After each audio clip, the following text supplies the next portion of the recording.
Hi guys, welcome to trading Panda YouTube channel. మనమైతే ఈరోజు మార్కెట్లో ఒక ఇంపార్టెంట్ ప్యాటర్న్ గురించి అయితే డిస్కస్ చేద్దాం. అదైతే ఫ్లాగ్స్, బేరిష్ ఫ్లాగ్ అయితే ఈ మార్కెట్లో ఫామ్ అయింది. దాన్ని ఇప్పుడు మీకు క్లియర్గా చూపిస్తాను.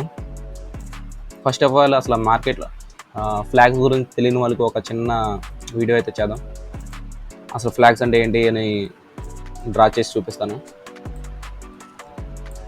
ఆల్రెడీ నేను డ్రా చేశాను, దాన్ని ఇప్పుడు మీకు ఎక్స్ప్లెయిన్ చేస్తాను. ఫ్లాగ్స్ అంటే మార్కెట్లో ఫ్లాగ్స్ రెండు రకాల ఫ్లాగ్స్ అయితే ఉంటాయి. ఒకటి బుల్లిష్ ఫ్లాగ్, రెండు బేరిష్ ఫ్లాగ్. బుల్లిష్ ఫ్లాగ్ అయితే ఎప్పుడైతే మార్కెట్ బుల్లిష్గా ఉన్నప్పుడు ఫామ్ అవుతుందో దాన్నే బుల్లిష్ ఫ్లాగ్గా ఉంటాం. అంటే ఈ ఫ్లాగ్స్ అయితే ఎప్పుడైతే మార్కెట్లో ఫామ్ అవుతాయో అప్పుడు మార్కెట్ అనేవి బ్రేక్అవుట్ అయిన తర్వాత అప్ సైడ్గా అయితే వెళ్తాయి.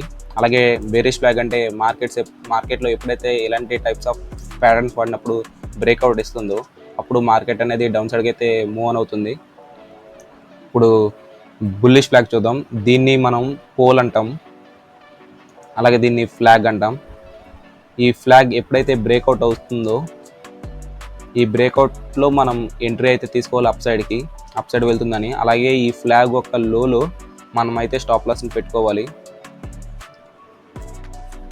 అలాగే ఇప్పుడు మనం బేరిష్ ఫ్లాగ్ గురించి చూద్దాం. బేరిష్ ఫ్లాగ్ అయితే ఎప్పుడైతే ఈ ఫ్లాగ్ యొక్క లో బ్రేక్అవుట్ అవుతుందో అప్పుడు మనం ఈ ఏరియాలో ఎంట్రీ అవ్వాలి డౌన్ సైడ్కి. పుట్స్ని బై చేయడం, బయర్స్ అయితే పుట్స్ని బై చేయాలి, అలాగే సెల్లర్స్ అయితే కాల్స్ని సెల్ చేయాలి. అలాగే ఈ బుల్లిష్ ఫ్లాగ్లో అయితే బయర్స్ అయితే కాల్స్ని బై చేయాలి, పుట్స్ని అయితే సెల్ చేయాలి. సెల్లర్స్ అయితే ఇప్పుడు మనం రియల్ మార్కెట్లో ఈ ప్యాటర్న్స్ని అయితే ఫైండ్ అవుట్ చేద్దాం.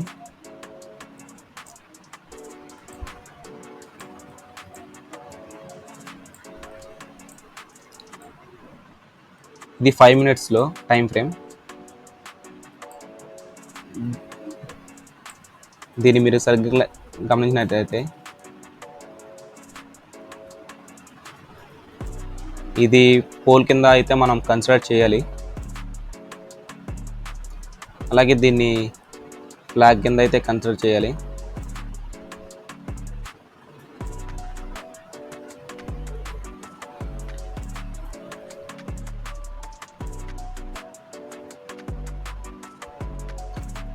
మనం దీన్ని 15 minutesలో చూద్దాం, చాలా క్లియర్గా ఉంటుంది.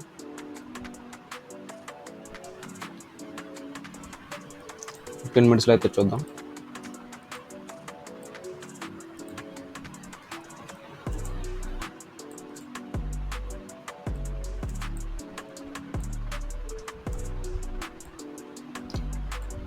ఇది 15 minutesలో దీన్ని మనం పోల్ కింద అయితే కన్సిడర్ చేయాలి. అలాగే దీన్ని ఈ ఫ్లాగ్ని అయితే మార్కెట్ అనేది బ్రేక్అవుట్ చేసింది ఈ క్యాండిల్స్లో. ఈ బ్రేక్అవుట్ కూడా చాలా మంచి మూమెంటం క్యాండిల్తో అయితే బ్రేక్అవుట్ చేసింది. ఇలాంటి బ్రేక్అవుట్స్ చేసినప్పుడు మార్కెట్ ఆ డైరెక్షన్ వెళ్ళడానికి హై ప్రాబిలిటీ ఉంటుంది. ఎందుకంటే బ్రేక్అవుట్స్ అనేవి ఎప్పుడు కూడా మంచి మూమెంటం క్యాండిల్స్తో చేయాలి. ఇంత పెద్ద మూమెంటం క్యాండిల్స్తో చేస్తే ఇంకా హై ప్రాబిలిటీ ఛాన్స్ ఉండదు మార్కెట్ అనేది ఆ డైరెక్షన్ వెళ్ళడానికి. మనమైతే ఈ క్యాండిల్ క్లోజింగ్లో డౌన్ సైడ్కి అయితే ఎంట్రీ తీసుకుంటాం. అలాగే ఈ ఫ్లాగ్ యొక్క హైలో అయితే మనం స్టాప్ లాస్ అనేది పెట్టుకోవాలి. ప్రజెంట్ ఉన్న విక్స్ కండిషన్స్ వల్ల, లో విక్స్ వల్ల మార్కెట్లో అంత మూమెంటం అయితే మనం చూడలేకపోతున్నాం. సో మనం ఇలాంటి ఎంట్రీస్ని మనం డెలివరీస్గా క్యారీ చేయాలి. అంటే ఒక 2 to 3 days వరకు అయితే క్యారీ చేయాలి. ఎందుకంటే విక్స్ అయితే ఎప్పుడైతే హైగా ఉంటుందో 1 dayలోనే మూమెంటం ఇచ్చేస్తుంది 700-800 పాయింట్స్ బ్యాంక్ నిఫ్టీకి. కానీ ప్రజెంట్ ఉన్న మార్కెట్ సిచ్యువేషన్ వల్ల విక్స్ అనేది లోగా ఉండడం వల్ల మార్కెట్ అనేది ఒక రోజులో ఇవ్వాల్సిన మూమెంటంని ఈ రోజుల్లో 2 to 3 days పడుతుంది మార్కెట్ అనేది డౌన్ సైడ్కి అంత మూమెంటం ఇవ్వడానికి. విక్స్ అనేది చాలా లోలో ఉంది. విక్స్ అయితే ఎప్పుడైతే లోగా ఉంటుందో మూమెంటం కూడా తక్కువ ఉంటుంది. సో మనమైతే ఇలాంటి ఎంట్రీస్ వచ్చినప్పుడు మార్కెట్లో మనం డెలివరీస్కి అయితే క్యారీ చేయాలి మార్కెట్ని. పీఈస్ని అయితే బయర్స్ అయితే పుట్స్ని బై చేయాలి, సెల్లర్స్ అయితే కాల్స్ని సెల్ చేయాలి. ఈ హైలో స్టాప్ లాస్ని అయితే పెట్టుకోవాలి. మనం ప్యాటర్న్ గురించి అయితే క్లియర్గా ఎక్స్ప్లెయిన్ చేసుకున్నాం. కానీ క్వశ్చన్ ఏంటంటే ప్రజెంట్ ఉన్న సిచ్యువేషన్లో మార్కెట్స్ ఉన్న కండిషన్లో డౌన్ సైడ్కి తీసుకోవచ్చా అంటే క్లియర్గా అయితే తీసుకోవచ్చు. ఎందుకంటే మార్కెట్ అనేది ఆల్ టైమ్ హై నుంచి అయితే ఫాలో అవుతుంది. ఆల్ టైమ్ హై నుంచి అయితే మార్కెట్స్ అనేవి ఫాలో అవుతున్నాయి. సో మనం క్లియర్గా డౌన్ సైడ్గా తీసుకోవచ్చు. మరి రెండో క్వశ్చన్ ఏంటంటే ఎక్కడ వరకు హోల్డ్ చేయాలి అన్న డౌట్ అయితే అందరికీ ఉంటుంది. స్టాప్ లాస్ అయితే మనం క్లియర్గా ఈ హై అని మనం క్లియర్గా సెట్ చేసుకున్నాం. మరి ఎక్కడ వరకు హోల్డ్ చేయాలని అంటే మనకి ఇక్కడ రెండు విధాలుగా మార్కెట్ని అయితే హోల్డ్ చేయొచ్చు.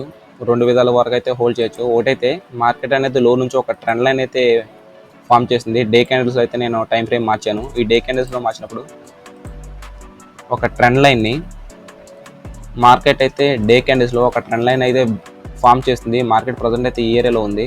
ఎప్పుడైతే ఈ క్యాండిల్స్ వచ్చి మార్కెట్ వచ్చి ఈ ట్రెండ్ లైన్ అయితే టచ్ చేస్తుందో అప్పుడైనా ఎగ్జిట్ అయిపోవచ్చు సేఫ్టీగా ఉండేవాళ్ళు. లేదంటే మార్కెట్ బ్రేక్అవుట్స్ వరకన్నా డౌన్ సైడ్ బ్రేక్అవుట్ అయితే ఇంకా మంచిది. సేఫ్ ప్లేయర్స్ అయితే ముందుగానే ఎప్పుడైతే మార్కెట్ ఈ డౌన్ సైడ్ ఈ బ్రేక్అవుట్ ఈ ట్రెండ్ లైన్ అయితే టచ్ చేస్తుందో అప్పుడే ఎగ్జిట్ అయిపోతారు.